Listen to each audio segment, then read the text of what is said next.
Badan Warisan, more on the plantation industry, on meeting Musa Hitam, and the setting up of the round table on sustainable palm oil is what we chat about in this episode.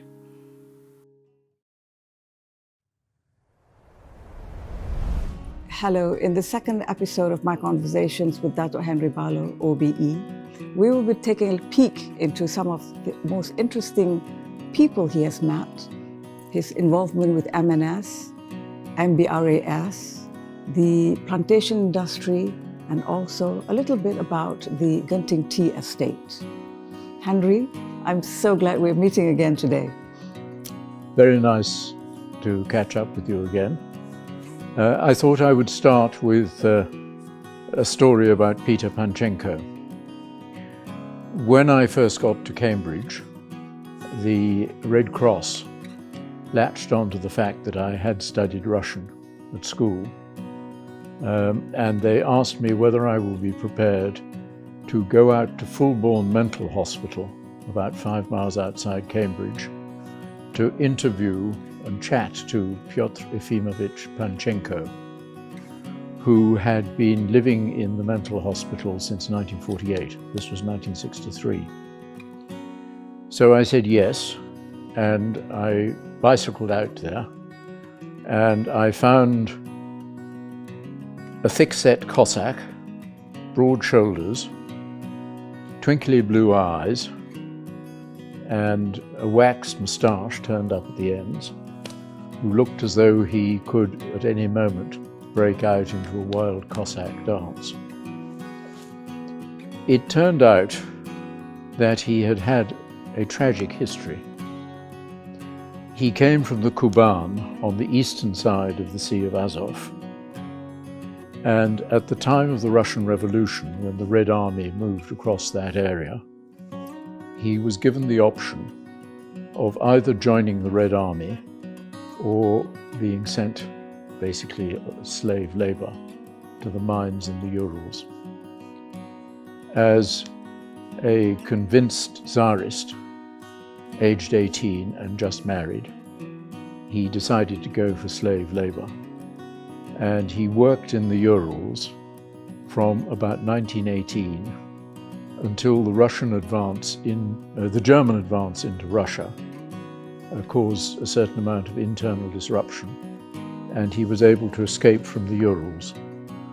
He made his way west and was picked up by the Germans and spent the rest of the war working in road repair gangs all over Central Europe.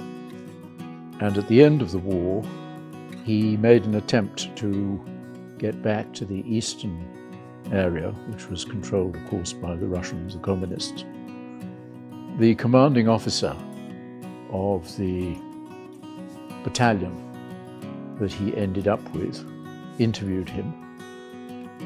And in the course of it, Peter Panchenko, who by that stage must have been deranged, denounced Stalin.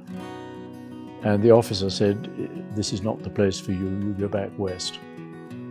And eventually, amongst the millions of displaced persons, he found himself, amongst many others, in a displaced persons camp in the north of Scotland, from which arbitrarily he had been sent to Fulbourn Mental Hospital in about 1948. So he'd been in the hospital from 1948 to 1963. He came from a reasonably prosperous middle-class farming family in the Kuban, and he used to send letters to his family saying, "Winter's coming and you need to put 3 cattle in this shed here and 4 elsewhere." The letters, of course, never got through, but it did give the staff at Fulbourn Mental Hospital and me details of the address. So I continued to visit him every 2 or 3 weeks while I was up at Cambridge, until I suppose my second year. The nurses said that his condition had improved considerably, and he'd obviously enjoyed being able to talk Russian to me, although there was some restriction on my ability to understand because he was talking the Cossack dialect. One day he turned to me and he said that he would like to hear the Russian Orthodox Mass. Could I please arrange it? So with the help of the hospital authorities, we recruited a down-at-heel Russian Orthodox priest from the East End of London, who worked as a jobbing gardener during weekdays and administered Mass to the Russian community at weekends. He said he'd be happy to come up to Cambridge if we paid the cost of his second-class return fare. And I managed to contact through the university a group of people who sung the Russian Orthodox liturgical responses. So eventually the day arrived. Peter Panchenko sat in the front row. The priest realized that I was the only person who understood any Russian at all. And so I was given a censer full of incense on unending chains of what appeared to be lavatory chains, which tipped up at all over the place. And the Mass proceeded, and every now and again the priest, in a stage whisper, told me to swing the censer more vigorously. And at the end of the Mass, I went along and sat next door to Peter Panchenko and said, "Well, Pyotr Efimovich, how did you find it?"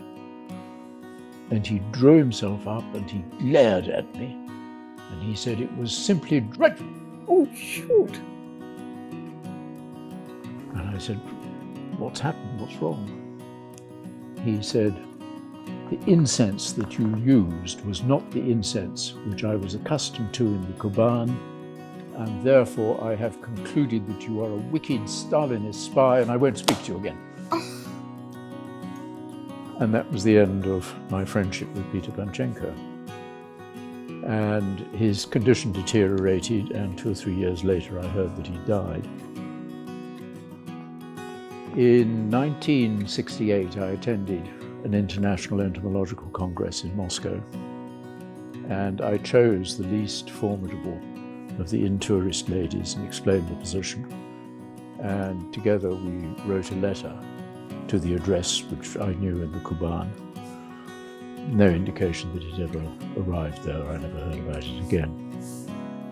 And after that, to a large extent, I forgot about Peter Panchenko until the communist system collapsed in 1990. And in 1993, I found I had a few days between meetings in London. Wasn't worth coming back here. So I decided, as a test of my initiative, to see if I could trace Peter Panchenko to his village of Starodерevyanovskaya in the Kuban. So I took a plane from Moscow to Krasnodar, which was the nearest place to his village. And on the plane, there was a middle-aged Russian gentleman with a plastic imitated helmet of the Metropolitan Police, who was coming back from a posting with some accounting firm. And he took pity on me and asked me where I was going, so I explained the position. He said, "Okay, well, when we get to Krasnodar, I'll fix you up with the bus ticket to get you out to the village," which he did. And late that evening, because the bus didn't depart till about 5 o'clock in the evening, I got on the bus, which was full of elderly peasant ladies who'd been at the market who were going back home in the evening. The seat next door to me was vacant. All the seats were pre-allocated. And at the very last moment, just before the bus was about to depart, a very nattily dressed young man in corduroy trousers with a sunny Walkman came and sat down next door to me, said nothing to me. And after about 2 hours driving through the countryside, very rich countryside, beautiful, rich, black, friable soil, I produced a map to see where we got to, and he immediately started to take an interest and said, "Where are you going?" So I told him. And he said, "Oh, I'm going there as well." I said, "Why are you going?" He said, "I've been sent as a CID officer to apprehend a deserter from the police. So we joined forces and we got out at the nearest town and clocked into a rather run-down hotel where I gave him a bottle of champagne, Russian champagne, in the evening, which he greatly enjoyed. And the following morning we had breakfast together amidst much snapping of cufflinks that he was going to put on his deserter. And he put me on the bus and said, I'm going this way, this is the way you go, it's the second stop. And so I got off in Staro Derievyanovskaya. And I went into the churchyard, and they didn't know about Panchenko. The priest didn't know because the church had only been open for the last couple of years and he wasn't a local person. So I went across to the supermarket, and they didn't know either. But as I came out, a young woman, late teens I suppose, came up to me and she said, I think what you need is the office of the collective. It's over here, I'll show you. So we went into the collective office, where a very competent lady, sitting behind the desk, listened to my story and turned to her assistant and said, Lydia, get me a list of all the Panchenkos who've been here since before the Second World War. Within 3 minutes, a list had been produced. And she said, as she handed me the list, you'll need transport because it's a very rural, spread out community. At which stage, the next in line behind me was a woman who said, oh, my husband's a taxi driver and it's his day off and he will ferry you round. So we went to the first Panchenko, who was a poor, more or less demented old lady who was living in the most horrible conditions of squalor. We just about established that her name was Panchenko, but she obviously wasn't in any way associated with Peter. The second lady was much younger, in her 60s, and she said, no, it's not me, but if you go to that house over there, you'll find a very deaf old lady, and if you can get the message through to her, I think you'll find that she's the lady concerned. So I went across to the house, across the square, and sure enough, there was a very old lady, and I had to shout very loudly in her ear, explaining what the position was. And from her responses, it was clear that she was indeed a relative of Panchenko. And she said yes, she was a great niece. And if I cared to go across the road, there was another old lady, another great niece, who actually had pictures of Peter Panchenko in his youth. And from this old lady, I got a couple of pictures, which I've now got in my office. One of Peter Panchenko as a small boy in about 1903, sort of family photograph with lots of aunts. And the second one, him as a young man, months, I suppose, before he was carted off to Siberia. And so we had an interesting discussion, and they told me of the horrible privations that they had suffered in the 1920s and 30s during the Stalinist era.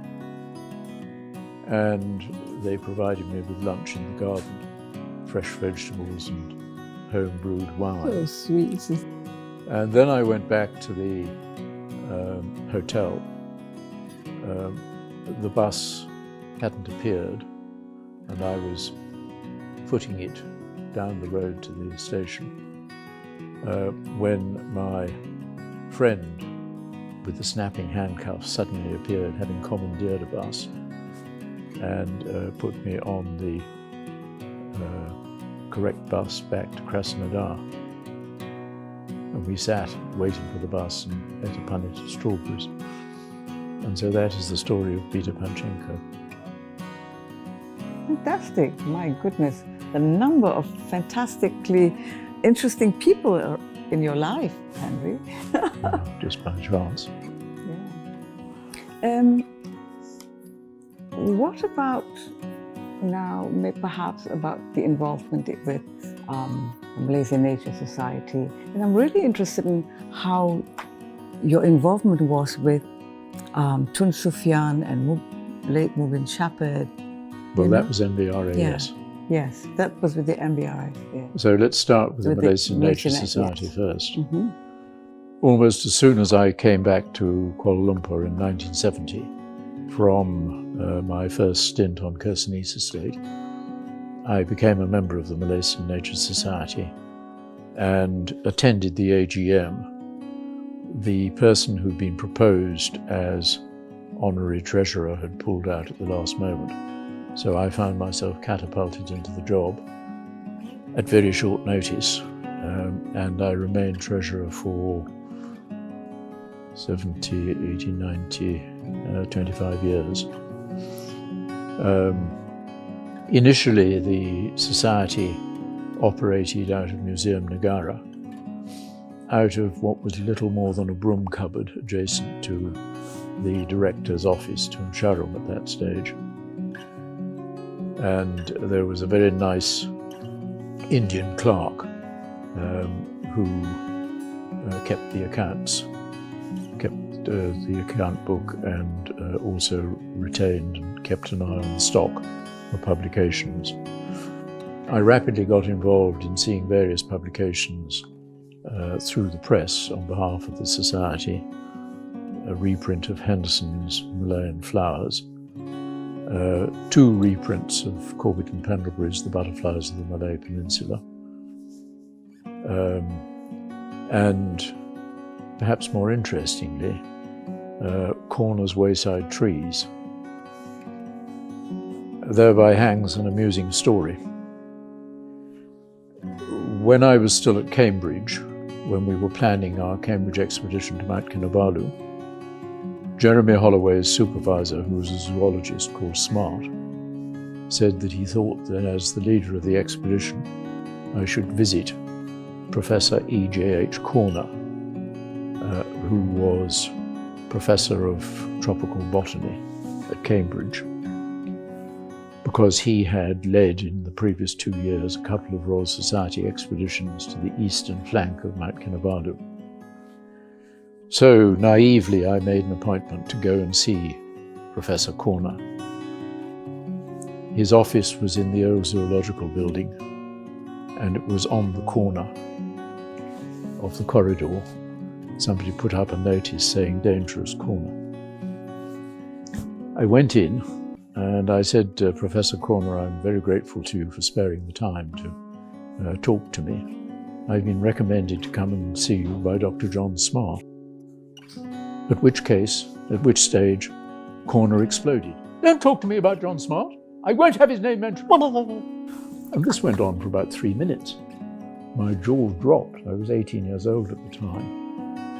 And eventually he cooled down. And it turned out, as I discovered later, that he and Smart had had a very serious difference on Mount Kinabalu. They'd fought over what they should eat. Corner was dried fish and rice, and Smart wanted something else, and eventually Smart was sent back in disgrace. They both operated at Cambridge, and for the rest of their lives, if one saw the other coming along the same side of the pavement, crossed on the other side of the road. So that was the background to Professor Corner, who had had a fascinating and, in a way, tragic life. His son wrote it up in My Father in His Suitcase. It became apparent after about 8 or 10 years in the MNS that there was a problem between UKM and Professor Corner over the reprinting of a new edition of Corner's Wayside Trees. UKM had thought it would be nice to get nice old Professor Corner and his new Danish wife to come out for 6 months and rewrite Corner's Wayside Trees, all facilities provided by UKM. And this went very smoothly. And Corner went back to the UK, and the proofs were all ready. And then a question arose as to who owned the copyright, because Corner had first written the book while he was working for the Botanical Gardens before the Second World War. He had prepared a second edition, which came out in the early 50s when he was self-employed. And so the question was, who between the residual colonial office in London, the Singapore government, or the Malaysian government owned the copyright, or in what proportions? And the British government said, we don't want to have anything to do with it. Singapore, Malaysia, sort it out amongst yourselves. The Singaporeans said, yes, we'd be perfectly happy to waive any rights we might have in exchange for 20 sets. And then, unwisely, they told Professor Corner, who got on his high horse and said he would not allow this to go ahead because Singapore, he said, had absolutely no right. And the whole thing was deadlocked for 10 years. The UKM people took fright and locked the proofs in their safe. And various high commissioners, British high commissioners, were consulted to no event, no success. Dato Saleh of MNS, and also head of FRIM, and I have been watching this from the sidelines. So I sidled along to Saleh one day and I said, look, why don't we offer to mediate and let MNS produce the book, because Corner had been one of the founder members of the MNS. And that worked out satisfactorily. And so, with some difficulty, we got the thing edited. I told the technical editor to go nowhere near Corner till the very last moment, lest there should be another row. And eventually the book came out, and it was very well received and very satisfactory. So that was the most colourful of the printing episodes that I had, publishing episodes with MNS. And over about 40 years, until the recent COVID lockdown, I've had Genting Tea Estate open one Sunday a year for MNS members to come up and see what's happening there and look at the arboretum and the insect collection. Yes, with that, there was a video on it as well. Yeah, yes. So that deals with MNS.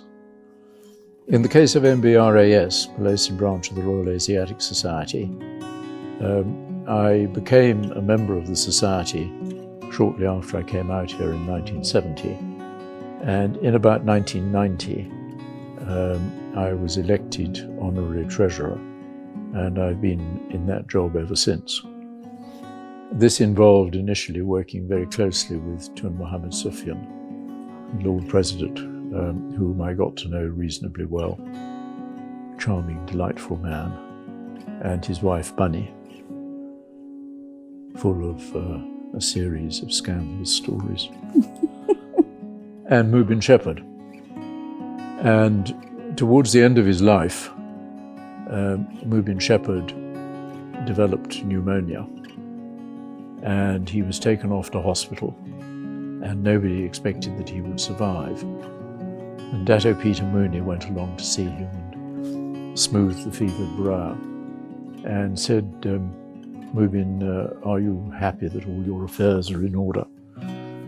And Mubin heaved himself up onto an elbow and gasping said, yes, of course my affairs are in order. Do you not remember that I wrote a will and you helped me draft it?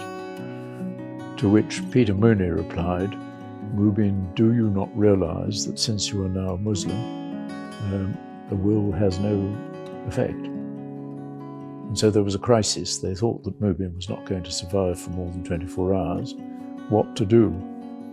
Peter Mooney consulted John Screen, and between them they decided that the most satisfactory solution would be for Mubin to sign a half sheet of paper making over all his worldly assets to one Henry Barlow, who would subsequently distribute the assets in accordance with the terms of Mubin's will. And then Mubin recovered. Oh, wow. So for the last 3 years of his life, I was actually his financial guardian. and his affairs were in a fair muddle when I took over. He'd had a series of long-standing rows with his ex-wife. We managed to get most of it sorted out. About once a fortnight, at 7 o'clock in the morning, I would receive a peremptory telephone call. Move in here, tea at 4:30 this afternoon. Wasn't a question, it was a command. So I had to go round to his flat, and we had tea together. And actually it was quite interesting. He reminisced about the old days. And then when eventually he did die, we managed to get everything distributed without too much difficulty and problems. By about 1982, I had developed something of a collection already of moths which I caught on the veranda outside my bedroom at Genting Tea Estate, and decided that since there was at that stage no book on the moths of Southeast Asia, that it would be a good idea to write one myself. So I wrote it, and I got my friend Jeremy Holloway to produce a taxonomic appendix, which included a number of species which had previously not been described, but were actually quite common. And the book came out in 1983. Way back when we were sorting out the catch of butterflies from Mount Kinabalu, there were two distinguished entomologists, butterfly experts on Southeast Asia. I think I mentioned them before, Elliot and Cowan. Cowan somehow got hold of a copy of this book within about 3 weeks of it coming out.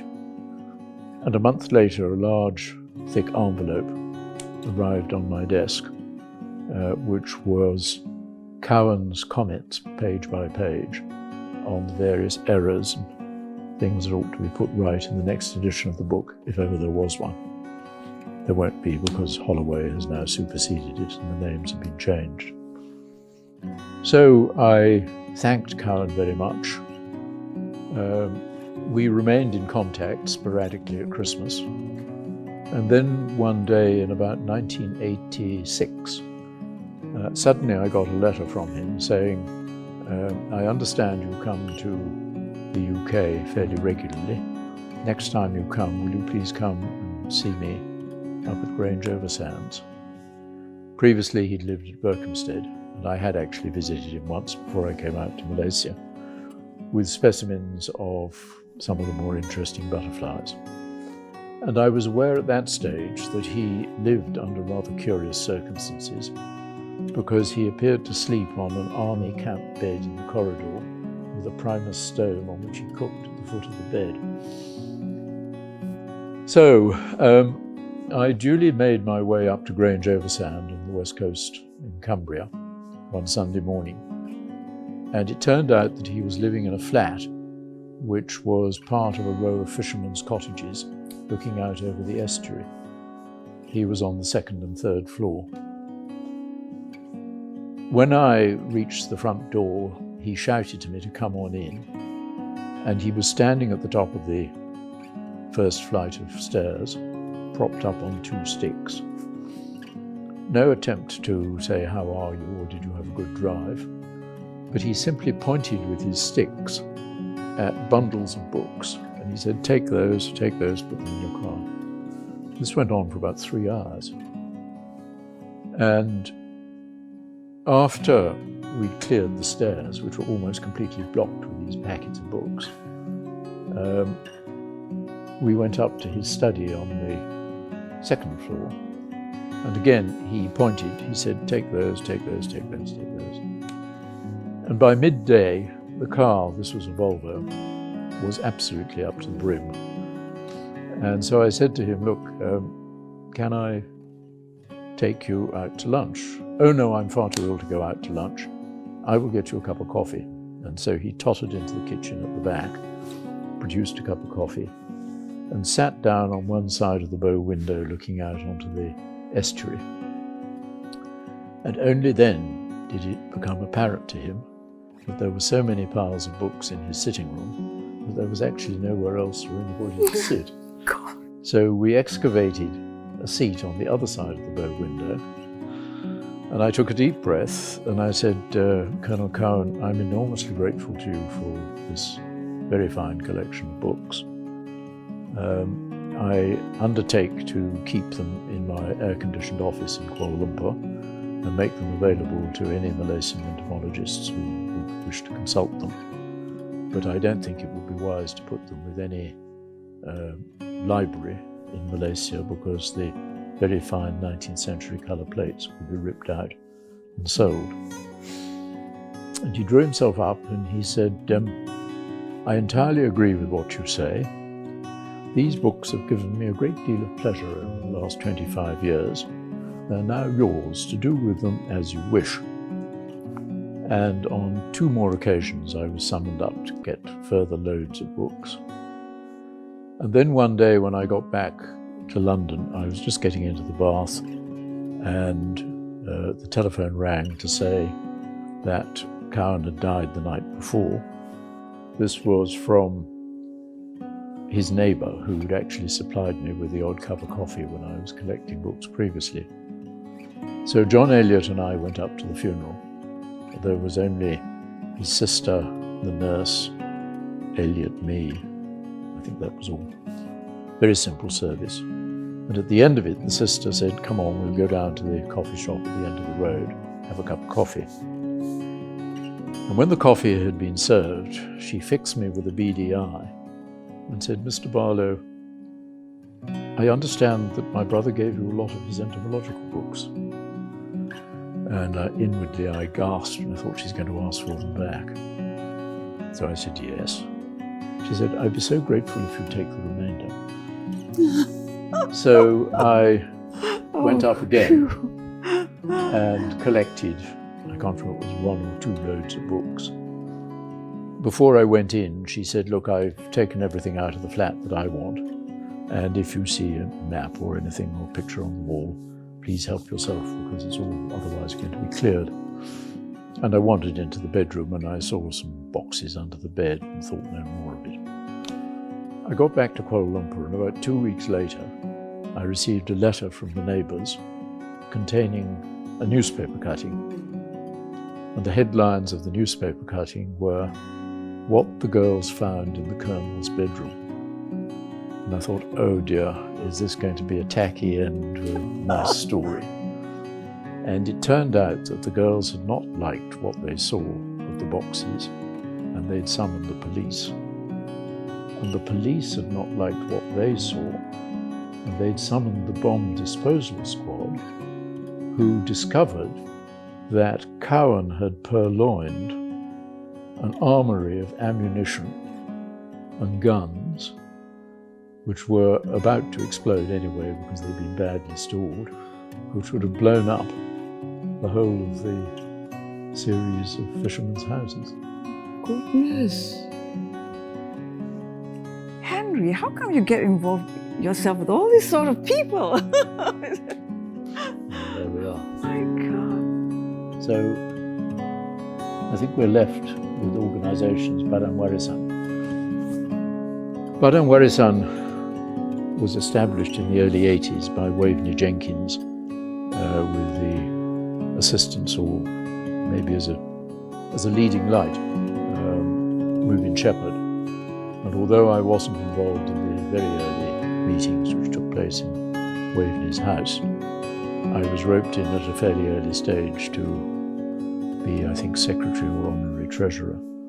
And I was involved with Mubin in the early days, and later with Tun Ahmad Saji, who came in as chairman and was instrumental in getting us fixed up with the site which Badan Warisan now occupies in Jalan Stona, one of the very few remaining old government colonial houses. And I was involved also with the removal of the Pengulu's house, which came from Pira, which was re-erected in the grounds of Jalan Stona, thanks to assistance from FRIM and the German aid organization. And I remained involved with Barang Warisan until Tun Saji retired 5 or 6 years ago. But I got to know him quite well then. And I was also involved in an attempt to try and establish a Cambridge University look-alike operation in Tapa, which actually came to nothing because of the financial meltdown in the late 1990s. I've already mentioned how in the early Barlow Boustead days I was involved in the Malaysianisation of the estate companies from London to Kuala Lumpur. And I ceased to be employed with Barlow Boustead in 1983, and for the next 10 years I spent my time writing a revision of Macmillan's Tropical Planting and Gardening, where we were lucky to find the original 1910 glass plates stored at Kew, and we were able to reuse a large number of them. And also Sweatman, which took up quite a lot of my time writing his biography. I was also involved at that time fairly heavily with the Incorporated Society of Planters, which kept me indirectly in touch with what was happening in the plantation industry. And in the mid-90s, in the mid-90s, Tansi Khalid, who was playing a leading role in Guthrie's. Ah, yes, that's right. Yeah. Realised that I knew quite a lot about estates and invited me to join the board of Guthrie Rappel. And a year or two later, Tun Saji came to the same conclusion and invited me to join the board of Golden Hope, the old Harrisons and Crossfield, where I'd had some previous involvement, because at the time that Harrisons and Crossfield was Malaysianised, initially M&G had a very major stake in Harrisons and Crossfield and were pushing the management very strongly to move towards Malaysianisation. And the head of M&G used to come out to Malaysia once or twice a year. And the day before he had to go in and see Tun Ismail Ali, he would come up to Genting overnight, David Hopkinson, and he'd march up and down the main room saying, "What am I going to say to Tun Ismail Ali?" However, by the time the deal really went through and Harrison's was Malaysianised and became Golden Hope, Hopkinson had retired and had been replaced by a man called George Paul. George Paul had been the head boy at my private school when I was 8 years old for one term. And he scraped an acquaintance with me on that basis and came to see me in my newly established little office and said, "What on earth are we going to do about our position in Golden Hope? We will be in a minority stake, and what? I said, "I think that it would be wise and certainly beneficial financially if you sat it out, because that stake will become progressively very much more valuable. So I suggest you sit tight and don't sell." He went back to London and sold the whole lot immediately. And we had a mutual acquaintance who lived quite close to where he lived in East Anglia. Once or twice I approached her and said how nice it would be to meet up with George Paul. There was never any response. Wow. So in the Guthrie Rappel and Golden Hope days, I tried to get out and visit the estates, which I always found extremely interesting. I think the management were a little bit uneasy about it because they might have been afraid that I should come across things that I shouldn't come across. But as far as I know, I didn't actually come across anything serious. And then in 2007, Golden Hope and the Guthrie Group were absorbed into Sime Darby, and to my enormous surprise, they asked me to join the main Sime Darby board, which at that stage was chaired, of course, by Tun Musa Hitam, who I got to know quite well. We got on very well together. I was absolutely amazed one day when he recounted to me that in the late 1960s he had been encouraged to meet my father by Gordon Lang, who was then head of Barlow Boustead. And the meeting had taken place. Gordon Lang said he thought it was desirable for my father to meet one or more of the younger Malays. And at the end of the meeting, Tun Musa tells me himself, my father physically ruffled his hair and said, there, young man, you will learn moderation as you grow older. I still almost come out in a sweat when I think about it, and I always regard it as a very considerable tribute to Tun Musa that he was prepared to have anything to do with me after that beginning. Well, he probably just wanted to tell you that, but... Anyway... was your father alive when Tun... Oh no, he must have passed on when you... However, when the management complained bitterly to Tun Musa that Barlow was exceeding his remit by visiting the estates, Tun Musa went to one of his friends, an elderly Malay who knew about estates, showed him the reports which I'd submitted meticulously after each of my visits, and the Malay concerned told Tun Musa that he was jolly lucky that he had somebody like Barlow on the board who knew about the estates and was prepared to spend time visiting. And so management was told to shut up and continue to facilitate my visits. Unfortunately, after Tun Musa resigned, his successors were influenced by management, and I was effectively told that I could no longer visit the estates, which was a great pity. But at the same time as these estate matters were taking place, in the early years of the 21st century, I think it was 2003, M.R. Chandran, who was a long-time planter and, as it were, patron saint of the plantation industry, recognized that there was an increasing degree of criticism of palm oil, from the NGOs, particularly in the West, and decided, in conjunction with various other people in the industry, that it was desirable to set up a thing called the Round Table for Sustainable Palm Oil. And I was involved in the early discussions on this.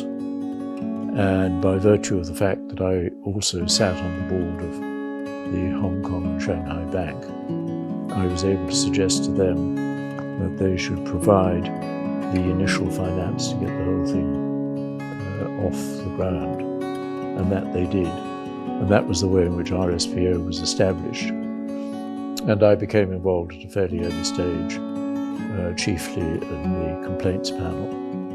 And from 2012 onwards, I have been chair and joint chair of the International Complaints Panel, which reviews all the complaints by any stakeholder in respect of members of the RSPO who have failed to comply with principles and criteria, which are reviewed regularly to ensure that certification means genuinely that the operating units are complying with principles of sustainability and not, for instance, adopting open burning or clearing land without free, prior and informed consent, that sort of thing.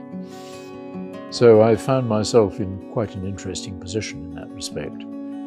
Not only does it help keep me abreast of what is happening elsewhere in the industry when the complaints come forward. But it's also, as it were, almost a rubbing point between the NGO representatives, who are quite vocal on the RSPO complaints panel, and the estate representatives. Luckily, throughout the time that I've been chairman, we have been very lucky in having eminently sensible representatives from both sides. And in a way, surprisingly, we haven't had a clear split down the middle between the NGO interests and the estate interests. Although recently we've had, for the last couple of years, serious problems because RSPO has had really quite serious management problems at the top. But it's been a very interesting exercise, and one which although it's been a bit wearing at times, one which generally I've enjoyed. But, I find it so hypocritical of the West to tell us that, what we're doing is not sustainable, la la la. I mean, do we really have to listen to them? We need the oil palm, and so do they. Yes, but are we justified in being involved in 11 ILO, International Labour Organization, indicators of forced labour? Because that is what is happening in the estates now. Oh, really? And I know quite a lot about it because, as you're aware, I sit on the board of Sime Darby Plantations, who have been censured by USCBP, the United States authorities, for precisely this. And I chair the Sustainability Committee, the Board Sustainability Committee of Sime Darby Plantations, which has been charged with dealing with the ILO, the USCBP accusations. So I've seen the whole thing up very close too. Because we think and know that we bring in foreign labour to work on our estates. Yes. And by and large, we don't treat them very well. Oh yes, that's true too, yeah. Yes. So frankly, we don't have a leg to stand on. And that applies to the whole industry. I see. Oh, that's what because Sime Darby, from what I've seen, I'm sure is in the top quartile in terms of treating their labour well. We have been hammered by USCBP, as indeed have FGV, where the conditions are much more serious. And I take the view that the whole of the Malaysian industry is in for a very major shake-up in this respect. I hope you have found this episode engaging, and see you at the next one.